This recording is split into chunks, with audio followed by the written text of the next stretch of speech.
الحمد لله نحمده ونستعينه ونستغفره ونعوذ بالله من شرور أنفسنا ومن سيئات أعمالنا. من يهد الله فلا مضل له ومن يضلل فلا هادي له. أشهد أن لا إله إلا الله وحده لا شريك له وأشهد أن سيدنا محمدا عبده ورسوله لا نبي بعده.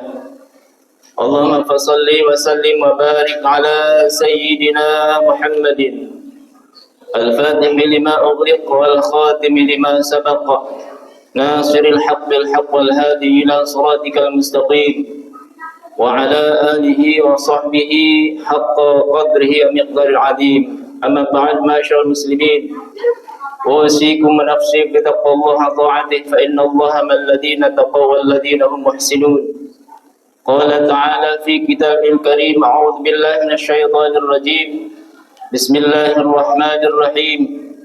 يا أيها الذين آمنوا اتقوا الله حق تقاته ولا تموتن إلا وأنتم مسلمون. Masyaallah muslimin, hadirin salat jemaah yang dirahmati dan dimuliakan Allah Subhanahu wa taala. Tiada untaian kata yang pantas kita ucapkan selain puja dan puji syukur kehadirat Allah Subhanahu wa taala, yang mana di tempat yang mulia ini, di siang hari ini kita berkumpul dalam rangka melaksanakan ibadah salat Jumat secara berjamaah. Mudah-mudahan seluruh rangkaian amal ibadah kita yang sedang kita laksanakan, yang belum kita laksanakan, yang telah kita laksanakan senantiasa dicatat amal ibadah dan diterima oleh Allah Subhanahu wa taala. Salat dan salam senantiasa Allah terus limpah curahkan pada junjungan alam Sayyidul Anbiya wal Mursalin wa khataman nabiyyin baginda Nabi besar Muhammad sallallahu alaihi wasallam biqaulina Allahumma salli wa sallim wa barik alaihi wa ala alihi.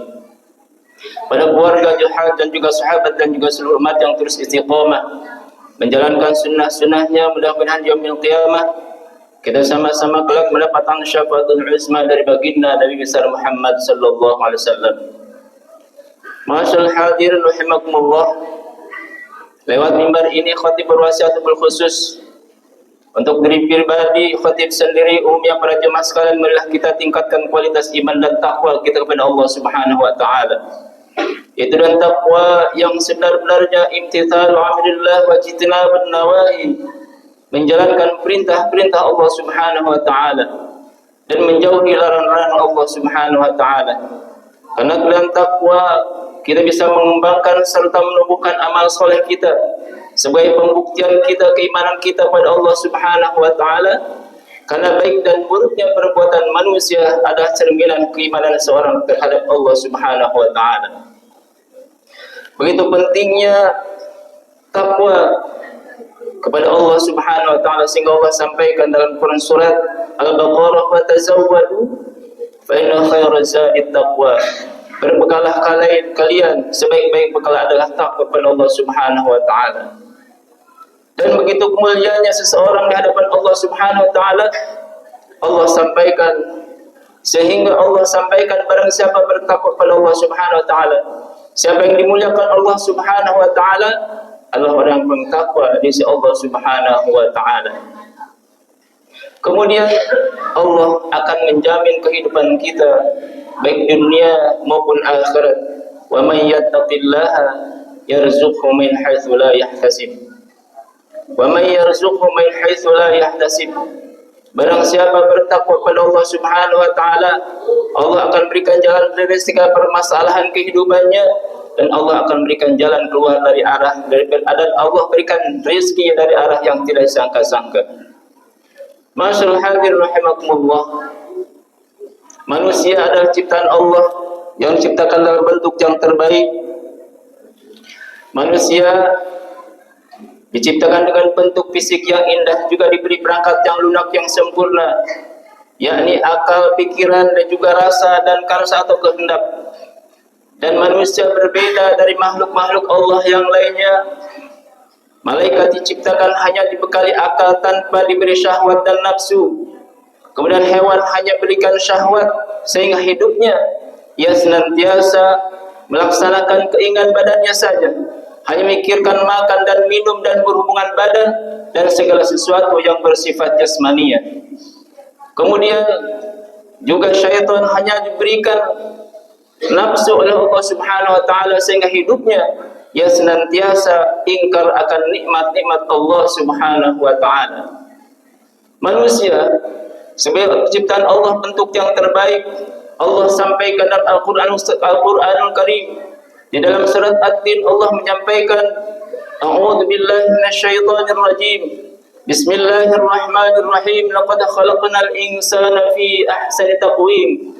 Sungguhnya telah kami ciptakan manusia dalam bentuk yang sebaik-baiknya. Manusia diciptakan dengan segala sesuatu yang dikaruniakan pada malaikat.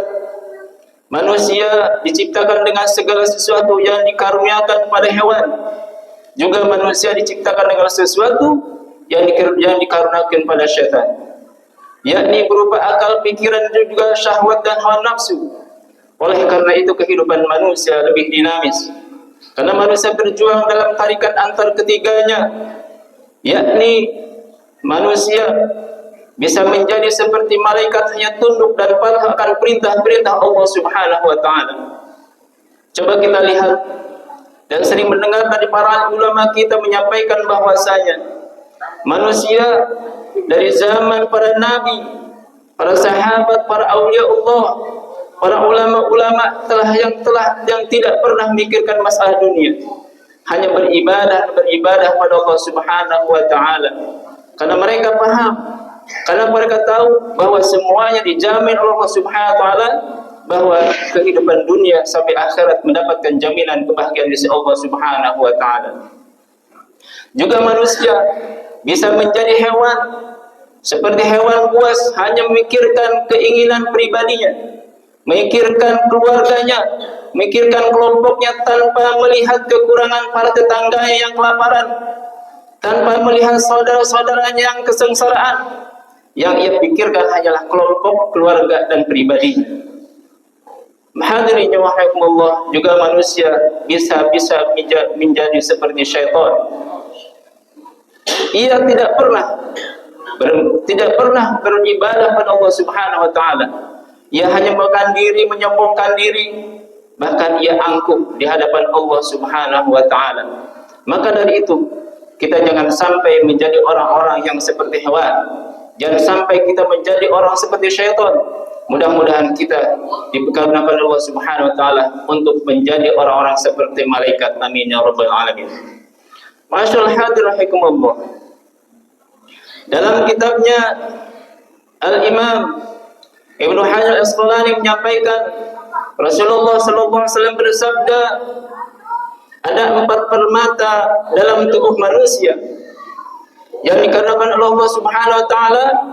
Yang 4 permata Allah Rasulullah sallallahu alaihi wasallam sampaikan dalam hadisnya, qala Rasulullah sallallahu alaihi wasallam, arba'atun jawahiru fi jismi bani Adam yuzaluha arba'atu asya'a, amma jawahiru fal aqlu wad din wal haya wal amal salih. Ada 4 permata dalam tubuh manusia. Yang permata ini adalah, yang pertama adalah akal. Akal menjadi pemimpin dalam tubuh manusia untuk mengarahkan kita untuk menerima hal-hal yang baik, untuk mengetahui mana yang hak dan mana yang batil, mana yang harus dikerjakan ataupun yang ditinggalkan. Dan akal ini menjadi pedoman bagi kita semua. Al-Imam Al-Asqalani menyampaikan dalam sebuah kitabnya, Al-Imam Al-Asqalani menyampaikan, jauharun ruhaniyun khalaqallahu ta'ala muta'allaqun badil insan yu'rafil haqq wal batil. Permata yang pertama akal adalah yang diciptakan Allah Subhanahu wa taala tubuh manusia, adalah akal manusia untuk mengetahui sesuatu yang hak dan mana yang batil. Mudah-mudahan dengan akal yang kita pakai saat ini, kita telah mengetahui mana hak dan yang batil, mana yang haram, mana yang halal, dan juga kita mendapatkan keberkahan dari Allah Subhanahu wa taala. Kemudian permata yang kedua setelah akal yang ada dalam tubuh kita adalah agama.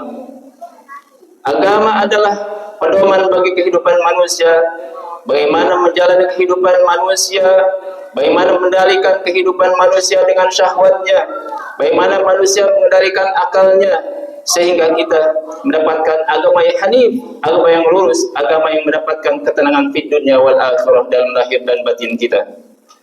Kemudian yang keempat, yang ketiga adalah sifat malu.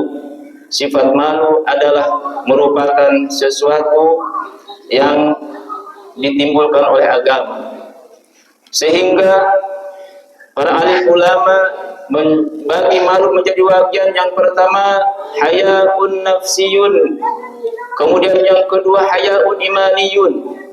Yang pertama hayaun nafsiyun adalah sifat malu yang diberikan Allah Subhanahu wa taala ke setiap diri manusia. Semua manusia diberikan rasa malu oleh Allah Subhanahu wa taala yang tidak pernah diberikan pada hewan. Kemudian yang kedua adalah hayaun imaniyun. Sifat malu yang kedua adalah hanya orang-orang yang mukmin yang mampu mencegah dirinya dari perbuatan maksiat karena takut pada Allah Subhanahu wa taala. Dan sifat ini hanya diberikan pada orang-orang mukmin yang telah membentengi dirinya dengan agama. Kemudian yang terakhir adalah sifat malu. Ayat yang terakhir adalah yang permata yang diberikan Allah Subhanahu wa taala pada kita semua. Yang terakhir adalah amal soleh. Amal soleh buah dari kemampuan kita memahami agama, memahami kita mana yang hak dan mana yang batil, memahami kita untuk mengetahui sesuatu yang dilarang ataupun yang tidak dilarang. Mudah-mudahan dengan empat permata ini kita jadikan Allah Subhanahu wa taala untuk senantiasa meningkatkan iman dan takwa kita kepada Allah Subhanahu wa taala, untuk meningkatkan ibadah kita kepada Allah Subhanahu wa taala, untuk senantiasa terus melaksanakan perintah-perintah Allah Subhanahu wa taala. Amin ya rabbal alamin. A'udzu billahi minasyaitonir rajim. Bismillahirrahmanirrahim. Wal 'asri innal insana lafi khusr illa alladziina aamanu wa 'amilus shalihat wa tawassaw bil haqq wa tawassaw bis sabr. Barakallahu li wa lakum fil Qur'anil Karim wa nafa'ani wa iyyakum ma fihi minal ayati wa dzikril hakim wa taqabbala minni wa minkum tilawatahu innahu wal ghafurur rahim.